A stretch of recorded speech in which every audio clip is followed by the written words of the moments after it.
가지고 설교를 할까 공부하다가 추수는 한 해의 농사를 다 마무리하잖아요. 그리고 그 다음에는 겨울이 옵니다.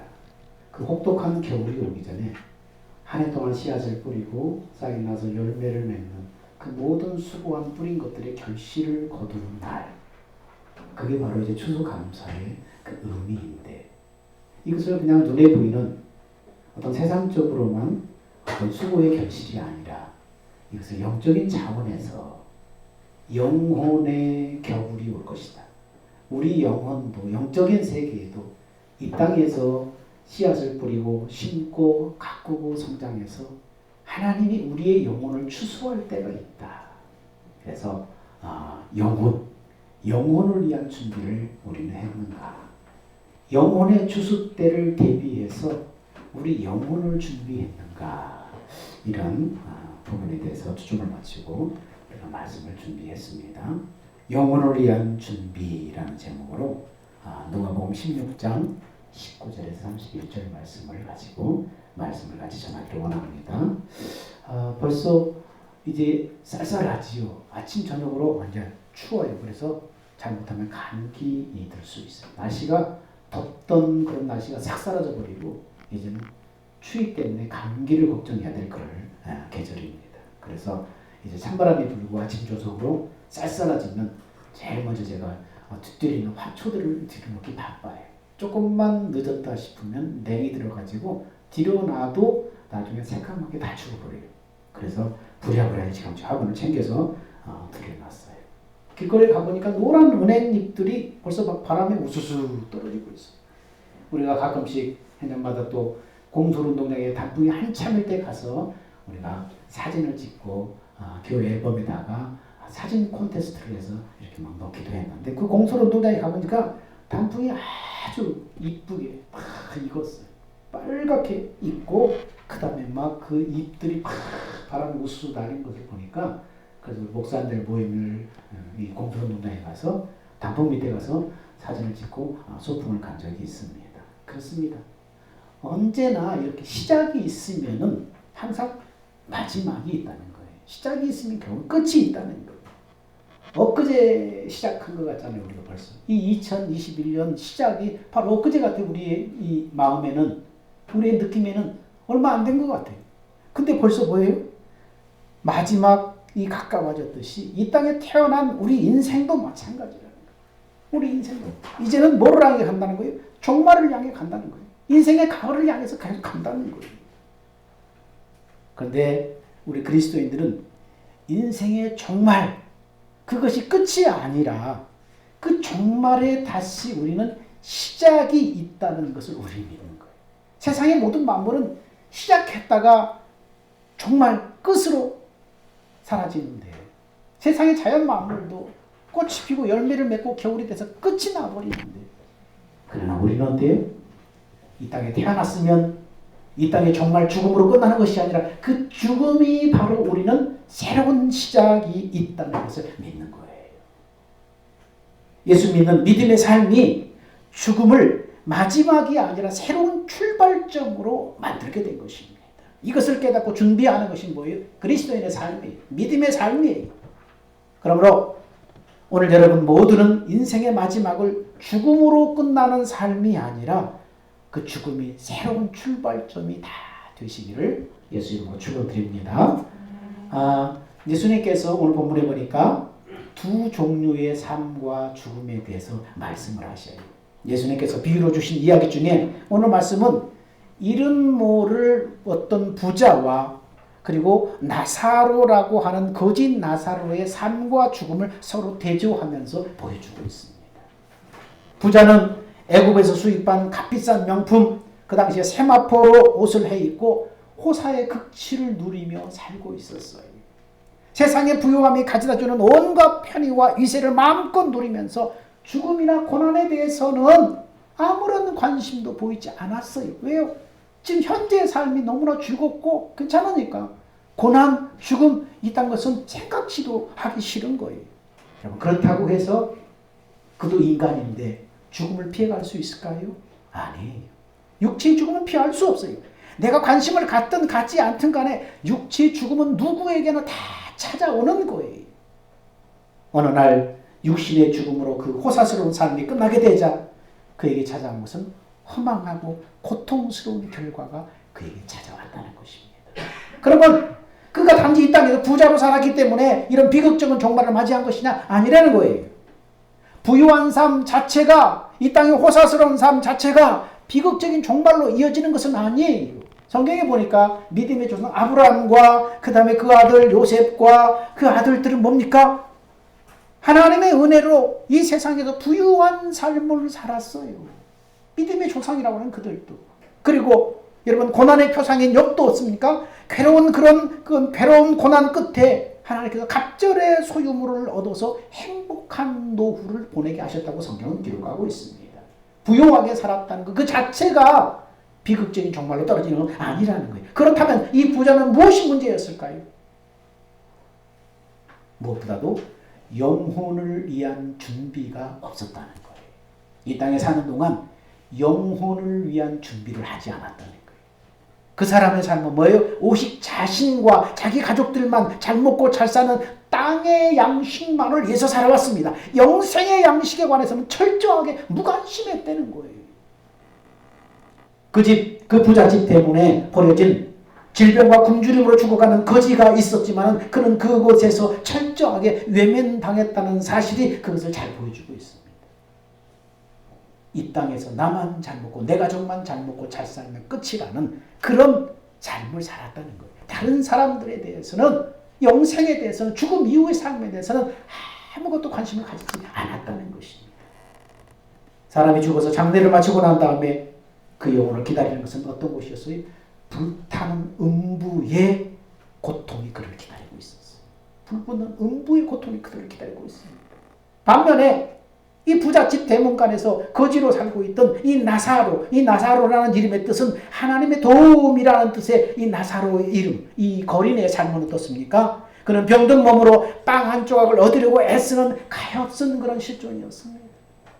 심지어는 그 부잣집의 개들로부터 자신을 지킬 수 없었던 이 비참한 인생은 아무에게도 돌보심을 받지 못한 채 외롭게 죽음을 맞이했어요. 근데 그렇게 외롭게 보였던 그의 죽음 다음에는 천사들에게 받들려서 아브라함의 품에 안겨서 낙원으로 들어가는 영광이 있었다고 성경은 우리에게 말해주고 있습니다. 왜입니까? 왜 그는 거지로 살았는데, 부잣집의 이 문간에 얻어먹는 거지로 살았는데, 그럼 왜 여러분 아브라함의 품에 안겨서 낙원으로 들어갔습니까? 그는 비록 육신은 병들어서 고통스러웠지만은 그 영혼만은 깨끗해서 건강해서 믿음으로 하나님을 소망하며 살았던 것으로 보입니다. 믿음의 조상 아브라함의 품에 안겼다는 것은 그가 뭡니까? 이 땅에서 비록 거린의 삶을 살고 병든 몸을 가지고 고통스럽게 살았지만 그 마음속에는 믿음이 있었다는 거예요. 그래서 믿음의 조상 아브라함 품에 그가 안겨 있는 것입니다. 그러니까 영혼을 위한 준비를 하며 살았다는 거예요. 믿음으로 하나님의 나라를 소망하며 살았다는 것입니다. 그런 낙원에 이르러서 믿음의 조상 아브라함의 품에서 쉼과 위로를 받게 되었습니다. 그래서 전도서 3장 20절은 그렇게 말합니다.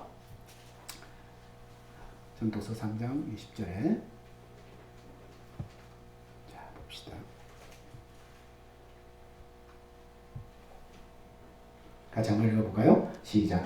모두가 한 곳으로 되돌아간다. 모두가 흙에서 나왔으니 모두가 흙으로 돌아가는 것이다. 모두가 다 우리 인간의 몸은 흙으로 만들었잖아요, 하나님이. 그러니까 죽은 다음에는 이 몸은 뭐예요? 다시 흙으로 돌아가는 거예요. 근데 그 몸 안에 있는 영혼은 뭡니까? 영혼은 여러분 어디로 가는 거예요? 자 봅시다. 32절에 사람의 영혼은 위로 올라가고 짐승의 영혼은 땅속으로 내려간다고 하는데 그것을 누가 알겠느냐? 죽으면 끝이 아니라는 거예요. 아이고 죽으면 끝나지. 그게 아니라는 거예요. 이 몸은 영혼이 사는 집에 불과해요. 이 땅에 잠시 이 흙으로 만든 이 집, 이 육신은 영혼이 사는 집이에요. 그래서 이 땅에 육신의 죽음이 끝나면 이것은 흙으로 지었기 때문에 흙으로 다시 돌아가는데 이 집 속에 살고 있는 영혼은 바로 위로 올라간다는 거예요. 짐승도 혼이 있기 때문에 짐승도 흙으로 만들었기 때문에 땅 속으로 내려가지만 흙으로 돌아가고 그 혼은 이 땅에 당속은 내려간다고 그렇게 말씀을 하고 있습니다. 우리 육신은 이처럼 혼으로 돌아가지만 영혼은 위로 올라가서 낙원이나 아니면 불타는 지옥 음부에 이르게 된다는 것을 알 수 있습니다. 무슨 말입니까? 육신의 죽음으로 끝이 아니라는 거예요. 이 육신의 죽음이 끝이라고 생각하는 사람들은 어떻습니까? 쉽게 자기 생명을 끊지요. 그러나 육신이 끝이 아니라는 게 문제가 있는 거예요. 누구나 한 번 죽는 것은 육신의 죽음은 각자 사람에게 정해진 하나님의 질서예요. 그런데 육신의 죽음 뒤에는 반드시 낙원과 음부로 천국과 지옥으로 갈라지는 영혼의 심판이 있다고 성경은 분명하게 말씀하고 있어요. 자, 볼까요? 한 번 죽는 것은 사람에게 정하신 것이요 그 후에는 심판이 있으리니 죽음이 끝이 아니라는 거예요. 그렇다면 죽음이 우리를 낙원과 음부로 천국과 지옥으로 갈라놓는 기준이 뭐냐? 어떤 사람은 낙원으로, 어떤 사람은 음부로, 다시 말하면 어떤 사람은 천국으로, 어떤 사람은 지옥으로 떨어지는데 이것을 갈라놓는 기준이 뭐냐? 영혼을 위해서 준비했느냐에 따라서 음부와 낙원으로 갈라지는 거예요. 이 땅에 사는 동안 영혼을 위해서 준비했느냐? 이것이 기준이에요. 죽음 이후에 세계가 있음을 분명히 성경은 말씀합니다. 죽음을 맞이한 인간에게 분명히 새로운 세계가 기다리고 있다고 성경은 말합니다. 주님께서는 온 세상을 다루실 종말이 오면은 두 말씀 중에 어느 하나에 너희는 속하게 된다고 말씀합니다. 두 세계. 자, 봅시다.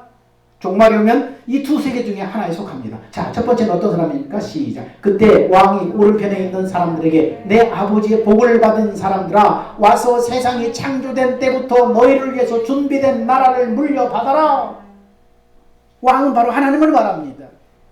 오른편에 있는 사람들에게 이제 하나님의 심판주로 재판관으로 심판하시는데 오른쪽에 있는 사람들에게 내 아버지께 복 받은 사람들아 세상을 창조할 때부터 너희를 주려고 예비된 그 하나님의 나라를 물려받아라. 여기에 속한 사람들이 있다는 거예요. 또 한 사람은 어떤 사람입니까? 그런 다음에 시작. 그런 다음 그는 왼편에 있는 사람들에게 저주를 받은 사람들아 너희는 내게서 떠나 마귀와 그 부하들을 위해 준비된 영원한 불에 들어가라. 마귀와 그 부하들을 가두어 놓으려고 하나님이 창세전부터 준비한 이 지옥불이 있다는 거예요. 거기에 들어가라 너희는. 이 두 세계, 이 새로운 세계가 여기 기다리고 있다는 거예요. 죽음을 맞이한 인간에게. 수많은 사람들은 죽음 이후의 세계를 부인하려고 해요. 생각 안 하려고 해요. 성경의 가르침을 무시해버리려고 사람들은 끝없이 시도하고 있습니다. 그런데 그럴수록 죽음에 대한 두려움은 커져가고 오래 살고 싶고 그 죽음을 극복하려는 노력은 인간 사이에 치열합니다. 왜냐하면 인간은 항상 하나님이 정하신 그 죽음을 의식하지 않을 수 없기 때문이에요. 왜? 하나님의 피조물이기 때문에. 이 끝을 죽음을 의식하지 않을 수가 없어요. 그 피조물의 소망, 죽지 않고 싶고 오래 살고 싶고 그 피조물의 소망이 성취되는 곳이 어디예요? 바로 천국이에요. 오늘 본문에 누가복음 16장 22절에는 그곳을 어떻게 표현합니까? 그곳을 아브라함의 품이다 이렇게 표현을 하고 있습니다. 누가복음 23장 43절에 십자가상에서 예수님은 그곳을 낙원이다 말씀하세요. 네가 오늘 나와 함께 낙원에 있으리라. 낙원으로 이렇게 표현하고 있습니다. 다 이것은 뭡니까? 궁극적으로 같은 말이에요. 근데 듣는 사람들이 이해하기 쉽고 그 의미를 깨닫게 하려고 각각 다르게 표현한 거예요. 물론 낙원이라는 것은 천국 자체가 아니지만 주님이 재림할 때 있을 부활을 기다리면서 즐거움으로 지내는 자리를 말합니다. 주님의 재림 때까지 그곳에 이 복락을 누리고 있는 그런 상태를 말합니다. 근데 이곳에 있는 사람들도 주님의 재림할 때는 다시 부활 생명으로 다시 일어나서 일어나기 때문에 결국은 천국과 같은 개념이라고 말할 수가 있습니다. 요한복음 5장 28, 29절에는 주님이 재림하실 때 어떤 일이 벌어지는가? 먼저 죽은 사람, 나중에 죽은 사람, 자 어떻게 되는가? 먼저 죽은 사람들은 자 시작. 놀라지 말라. 무덤 속에 있는 자들이 다 하나님의 아들의 음성을 들을 때가 올 것이다. 그때가 오면 선한 일을 한 사람들은 다시 살아나서 영원한 생명의 나라로 들어가고 악한 일을 저지른 자들은 다시 살아나서 심판을 받게 될 것이다. 이미 예수님이 오기 전에 먼저 세상 뜬 사람들은 어떻게 되느냐? 다시 무덤에서 살아나서 하나님 재판관 대신 하나님 앞에 딱 쓴다는 거예요. 그래서 이 땅에 사는 동안 믿음으로 하나님의 뜻 가운데 살아간 사람들은 영원한 생명의 나라로 들어가고 이 땅에 믿음으로 살지 않고 이 땅에 선한 삶을 살지 않은 사람은 악한 일을 저지른 사람은 다시 살아나서 영원한 지옥불에 들어간다는 거예요. 여기서 다시 갈라진다는 거예요. 낙원의 반대 개념으로 여기서는 음부라고 표현합니다. 고통받는 곳 음부라고 표현했는데 결과적으로 이것은 지옥을 말하는 거예요. 죽음 이후의 세계는 여러 분류가 있지만은 넓은 의미로는 천국과 지옥 둘뿐입니다. 이것은 누구나 피할 수 없는 이 둘 중에 하나님은 가게 돼 있어요. 이 둘 중에 하나의 한 사람은 가게 돼 있어요. 아브라함의 품에 있는 영혼, 불꽃 가운데 울부짖고 고통받는 이 영혼, 이 둘을 싹 대조하면서 성경은 보여주고 있는 것입니다. 그래서 성경은 영혼을 위한 준비가 필요하다 지금 말씀하고 있는 거예요. 자, 영혼을 위한, 이 땅에 사는 동안 영혼을 위한 준비가 그래서 필요하다 말씀합니다. 어떻게 살아야 영혼을 위해서 준비할까요? 자, 읽어봅시다. 시작. 만일 자신의 악한 욕망을 만족시키고자 하는 사람은 악한 씨앗을 심는 셈이 되어 그 결과 죽음을 거두게 될 것입니다. 그러나 성령을 위해서 좋은 것을 심는 사람은 성령께서 주시는 영원한 생명을 거두게 될 것입니다. 우리의 육신 속에 이 죄가 살 속에 이 박혀있는 이 육신의 욕망을 쫓아서 살고자 하면은 결국은 악한 씨앗을 심는 것과 똑같다는 거예요. 그러면 그 결과는 뭡니까? 죽음을 거두게 된다는 건 뭡니까? 영원한 죽음을 말하는 거예요. 육신의 죽음이 아니라 영원히 처하게 될 영원한 고통, 바로 지옥을 이렇게 표현하고 있는 것입니다. 그런데 이 육신, 우리의 살 속에 섞여있는 이 내재되어 있는 이 죄성을 따르지 않고 너를 위해 죽으시고 부활하시고 우리 안에 오신 이 성령, 예수의 영이신 성령이 우리 안에 주시는 마음을 따라서 하나 심고 그렇게 사는 사람은 주님의 재림 때에 성령께서 주시는 영원한 생명, 영생을 거두게 될 것이다. 이렇게 말하는 것입니다. 이 땅에 사는 동안 기회는 이 땅에 사는 것뿐이에요. 이 땅에 사는 동안만 기회가 있어요. 무엇을 따라서 심을래? 이것이 바로 뭡니까? 영혼을 위한 준비라는 거예요. 성령님을 마음에 모시고 하나님께 이제 충성으로 살아가는 사람은 영혼을 위한 준비를 하는 사람이에요. 그래서 성령의 열매 가운데 그래서 충성이 포함되어 있죠. 네가 죽도록 충성하라. 내가 생명의 멜로를 너에게 주리라. 그런데 이런 삶의 도리를 우리들은 모르는 사람이 있어요? 성령을 따라서 이 땅에 살아야 되겠다. 충성해야 되겠다. 사랑해야 되겠다. 이거 모르는 사람이 있어요? 다 알아요. 이 도리는 다 알아요. 다 알려져 있어요. 근데 뭡니까? 문제는 무관심하게 살다가 어느 날 갑자기 인생의 겨울을 맞이하고 죽음 이후의 길을 고통으로 만들어버리는 경우가 너무 허다하다는 거예요. 다 아는데 무관심하게 육신의 소욕을 따라서 그렇게 살다가 어느덧 벌써 내 인생의 겨울을 맞이하는 거예요. 준비하지 않았는데 겨울이 와버린 거예요. 그러면 죽음 위의 길을 육신의 죽음 이후에 그 갈라지는 그 길을 고통스럽게 만들어버린다는 거예요. 이것이 인간의 문제예요. 오늘 본문은 음부에서 고통 중에 외치는 부자의 애타는 음성을 우리에게 들려주고 있습니다. 이 영혼을 준비하지 못해서 그 갈림길에서 음부에 떨어지고만 이 부자의 마지막 애타는 음성을 성경이 기록해주고 있습니다. 어떻게 말합니까? 자, 시작. 불러 아뢰되 아버지 아브라함이여 나를 긍휼히 여기사 나사로를 보내어 그 손가락 끝에 물을 찍어 내 혀를 서늘하게 하소서. 내가 이 불꽃 가운데 괴로워하나이다. 여러분, 음부의 그 불꽃 가운데서 애타는 부자의 음성, 아버지 아브라함이여, 그 천국에 있는 그 나사로를 보내서 그 손가락 끝에 물 한 방울만 찍어서 내가 이 고통 중에 힘들어하는데 나한테 물 한 방울만 좀 떨어뜨려 주셔서. 얼마나 고통스러웠으면 나사로의 손끝에 물 한 방울만 찍어서 내 애를 좀 서늘하게 해달라고 그런 애타는 간절한 이런 호소를 하고 있습니까? 갈증난 영혼을 적셔줄 한 방울의 물을 갈망하는 그 부르짖음, 얼마나 안타까워. 이미 육신을 떠난 다음에는 기회가 없다니까요. 돌이킬 수 있는 기회가 없다는데 문제가 있는 거예요. 근데 아무리 불러도 이루어질 수 없는 이 불가능의 세계에 떨어져 버린 그 부자는 비로소 지옥이 가져다주는 절망감을 깨달으면서 좌절합니다. 그 절망, 그 갈망도 이루어질 수 없어요. 그래서 절망하면서 좌절하는 그런 모습을 보여주고 있습니다. 이제 버림받은 영혼은 절벽 같은 그 낙심 속에서 마지막 하나의 메시지를 마지막으로 남깁니다. 물 한 방울만 떨어뜨려서 나를 좀 서늘하게 해주세요. 그러나 그것도 외면당합니다. 그런데 마지막으로 그가 하나의 메시지를 우리 살아있는 이 땅에 살아있는 사람들에게 하나의 메시지를 지금 전달해주고 있습니다. 그것은 무엇입니까? 자 봅시다. 시작. 내 형제가 5인데 나사로를 보내요. 그들에게 경고하여 내 형제들만이라도 이 고통받는 곳에 오지 않게 해주십시오 하고 애연하였다.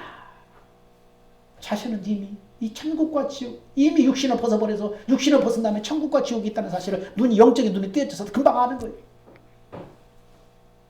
그 고통 속에서 그가 마지막으로 외친 말이 뭐예요? 세상에 아직 죽지 않는 살고 있는 내 형제 5명이 있는데 저 나사로를 보내서 그들에게 경고해서 내 형제들만이라도 이 고통받는 곳에 오지 않도록 좀 가서 전해주십시오. 여러분, 이 외침은 무엇을 말해요? 살아서 영혼을 준비하지 못한 인생을 향해 들려주는 마지막 경고예요. 이거 외면하면 이제 답이 없어요. 죽음이 끝이 아니에요. 가을이 깊어가는 이 시점에서 우리의 삶을 조용히 한번 돌아보십시다. 주와 함께 영광을 나는 누릴 수 있는가? 아니면 음부의 고통 중에서 부자처럼 그렇게 애타게 고통스러워하는가? 육신을 위한 준비들은 우리는 정성들을 많이들 행합니다. 가정과 일터의 기반을 잡느라고 수고하고 삶의 질을 좀 더 높이느라고 여러모로 애를 씁니다. 그런데 그와 함께 영혼을 위한 준비를 하고 있는가? 중요하게 점검해야 돼요. 영혼을 위한 준비, 육신의 준비뿐만 아니라 영혼을 위한 준비는 하고 있는가? 육신의 열매는 찬란하고 풍성한데 영혼의 열매는 찬바람 속에 빈약한 가지처럼 앙상해 있지는 않는가? 내 삶을 한번 돌아보라는 거예요. 이 추수감사주일에 이제 풍성한 곡식을 다 결실하고 겨울 앞에 서 있는데 돌아보라. 내 인생을 돌아보아라. 나는 어디에 갈 것인가? 여러분, 오늘이 지금 바로 영혼을 위해서 준비할 기회입니다. 육신을 벗은 다음에 비참한 운명에 처하지 않기 위해서 어떻게 영혼을 위해서 준비할 수 있을까? 그 첫걸음이 뭐예요? 복음을 듣고 믿음으로 예수님을 내 마음에 영접하는 거예요. 그 다음에 그 예수님이 주시는 마음을 따라서 인생을 한 걸음 한 걸음 살아가는 것입니다. 첫걸음이 복음을 듣고 예수를 마음에 나의 구세주로, 나의 주인으로, 나의 임금으로 마음에 모셔드리는 거예요. 그리고 그분의 인도를 받는 거예요. 복음이 무엇입니까? 여러분의 운명을 가를 수 있는 복음을 5분 안에 여러분에게 말씀드립니다. 잘 귀 한번 들으세요. 세상을 만들기 전에 영원 전에 하나님의 꿈이 있었어요. 하나님의 꿈 계획이 있었어요.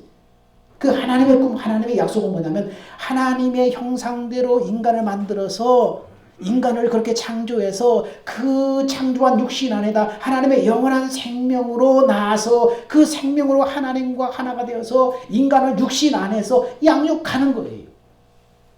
영원 전부터 하나님은 그런 꿈과 계획을 가지고 있어요. 사람을 흙으로 빚으셨어.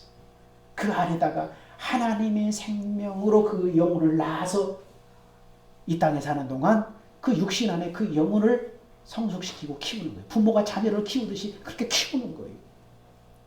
그래서 육신의 삶이 끝나면은 하나님이 영원 전부터 예비해 놓으신 하늘의 기업을 상속시켜 주는 것이 하나님의 꿈이었어요. 그래서 아까 오른편에 있는 사람들이 뭐라고요? 창세 전부터 너희를 위해서 예비된 나라를 상속받으라고 했잖아요. 세상을 짓기 전부터 하나님이 그 꿈을 가지고 그걸 만들었어요. 그래서 창세 전부터 예비된 나라를 와서 상속받아라. 너희 믿음으로 산 자들아. 이렇게 말하잖아요.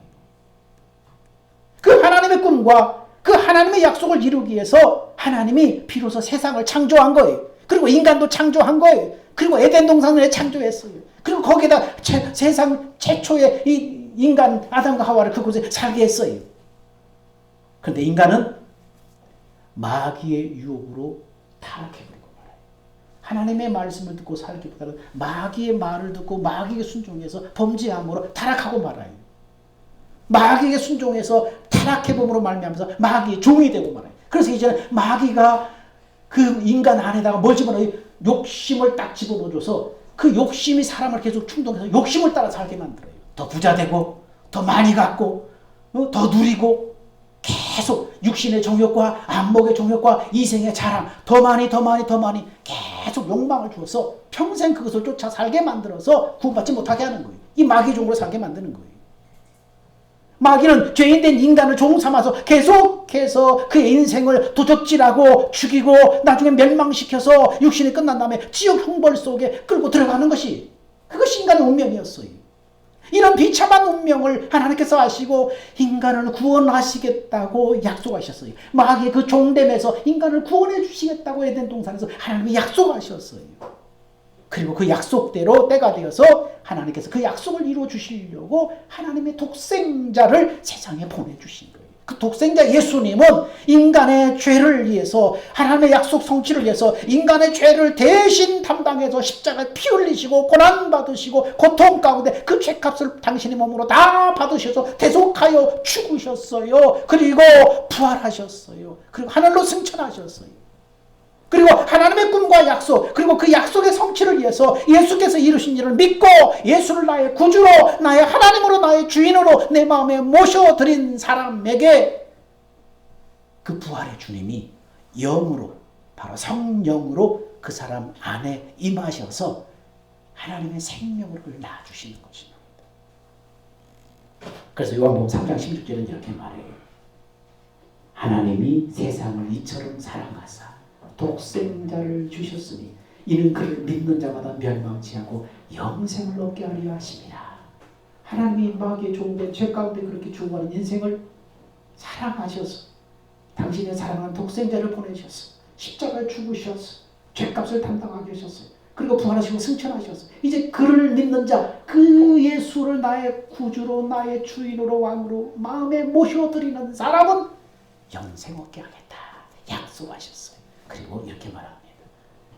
영접하는 자, 곧 그 이름을 믿는 자에게 하나님의 자녀가 되는 권세를 주셨으니, 예수를 영접하는 사람에게, 그 예수 이름을 믿는 자에게 하나님의 자녀가 되게 하신다. 하나님의 생명으로 나서 자녀가 되게 하신다. 영접이 뭡니까? 하나님의 약속을 믿고 받아들인다고 내 입술로 고백하는 거예요. 이 시간 영혼의 거울이 오기 전에 영혼을 위해서 여러분 준비하셔야 됩니다. 예수를 마음의 구주로, 인생의 주인으로 영접해서 이제는 그분의 음성을 듣고 그분이 주시는 마음을 가지고 이제 주인 되신 그분의 음성을 듣고 이제 그렇게 살겠습니다. 이렇게 하는 것입니다. 그분을 마음에 모셔드리겠다는, 그분을 나의 구주로 마음에 영접하시겠다는 것이 뭡니까? 기도를 통해서 내가 표현하는 거예요. 여러분이 이미 예수님을 다 영접한 사람도 있어요. 그러나 이게 아직도 불분명한 사람도 있어요. 그렇다면 이 시간 영혼을 위해서 준비하기 위한 첫걸음, 예수를 마음의 구세주로, 나의 주인으로 영접하는 기도를 여러분 진실한 마음으로 따라하시면 그거는 믿음대로, 약속대로 여러분 안에 주인으로 들어오셔서 여러분의 죄를 사하시고 여러분의 하나님의 생명으로 여러분의 생명을 낳아주셔요. 영생으로 여러분을 탄생시키는 거예요. 이 시간 한번 내가 예수를 처음 영접한다 이렇게 생각하고 그렇게 같이 한번 따라서 기도하겠습니다. 자, 진실한 마음으로 기도합니다. 주 예수님, 나는 주님을 믿고 싶습니다. 십자가의 죽으심으로 내 죄값을 담당하시니 감사합니다. 지금 나는 내 마음의 문을 열고 예수님을 나의 구주로, 나의 하나님으로 영접합니다. 나의 죄를 용서해 주시고 영생을 주심을 감사합니다. 이제부터 나를 다스려 주시고 나를 주님이 원하는 사람으로 만들어 주옵소서. 예수님의 이름으로 기도하옵나이다. 아멘. 이 시간 여러분은 그 예수님을 여러분의 구주로, 주인으로 마음에 영접을 하셨어요.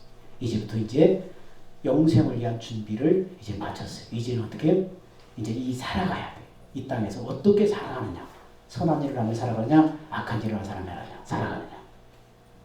이제 여러분이 살 속에 스며든 이 죄성이 부추기는 욕망을 따라 사는 것이 아니라 여러분 안에 이미 생명으로 오신 예수님이 계시다. 이 믿음으로 순간순간마다 예수님께 물어야 돼요. 예수님이라면 어떻게 생각하실까? 예수님이라면 이럴 때 어떻게 행동하실까? 예수님 물어본 다음에 여러분이 행동하고 말해야 돼. 그것이 바로 예수 믿는 삶이에요. 이렇게 준비하다 보면 여러분 육신이 벗는 그날, 육신은 비록 흙으로 돌아가지만 여러분의 영혼은 아브라함의 품에 안겨서 낙원으로 들어가는 것입니다. 낙원에서 우리 다 같이 만납시다. 기도하겠습니다. 하나님 감사합니다. 오늘 인생의 겨울 앞에 우리의 영혼은 준비되어 있는가? 부자와 나사로의 비유를 통해서 우리 자신을 돌아봅니다. 우리도 언젠가는 육신을 벗는 인생의 가을, 인생의 겨울이 올 텐데 그날에 아무것도 준비하지 않고 하나님의 심판대 앞에 서는 사람 한 사람도 없게 하여 주옵소서. 예수를 마음에 영접해서 하나님의 생명으로 태어났사오니 이제는 이 하나님의 생명으로 태어난 이 생명으로 이 땅에 남은 생을 살다가 주님의 심판대 앞에서 영생의 나라로 들어가는 하나님의 사람들 다 되게 하여 주옵소서. 우리 생명 되신 예수님의 이름으로 기도하옵나이다. 아멘. 그 다음 기도하셔서 주님 다시 오실 때까지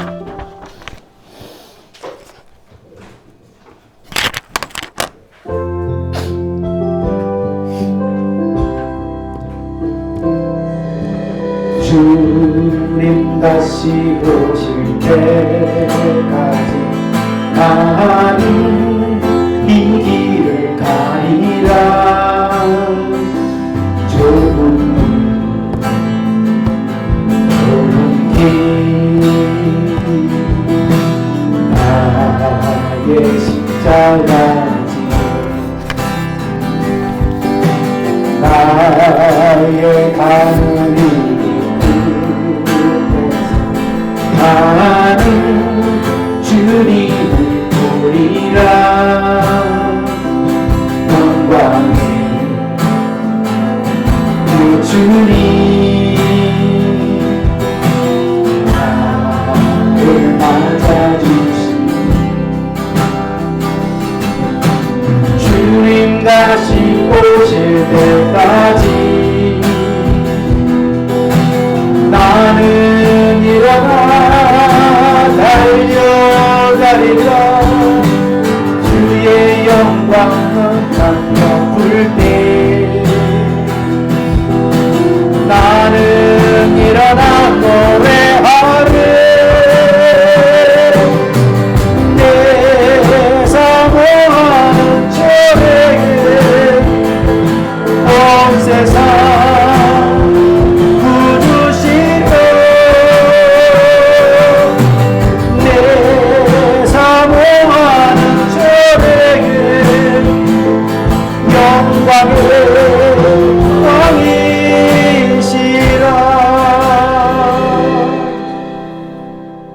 이제는 우리 주 예수 그리스도의 은혜와 독생자를 죄인된 우리에게 보내주신 하나님의 그 만극하신 사랑하심과 성령의 내주, 교제, 교통, 인도하심이 죽음의 끝이 아니라 죽음 후에 세계가 있음을 알고 영혼을 위한 준비를 하며 이 땅의 삶을 살아가기를 원하는 사랑하는 성도들 머리 위에 그들의 믿음의 삶 위에 이제부터 영원 무궁토록 함께 있을지어다. 아멘.